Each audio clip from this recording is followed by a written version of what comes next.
Okay, this door was getting water intrusion inside on the tile, so I added this little inexpensive door sweep with a drip cap, $13 on Amazon, and one of the easiest projects I've done. You'll need a measuring tape, pencil, hacksaw, scissors, and a drip.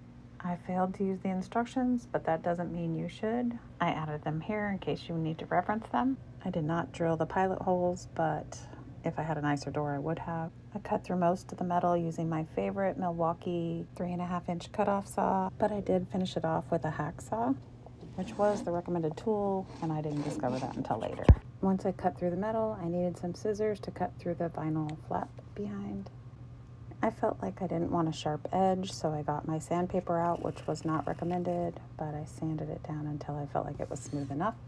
Then I screwed in the center screw first and worked my way across the rest. I should have left them loose as the instructions suggest so that I can make fine adjustments, but I got lucky in the end.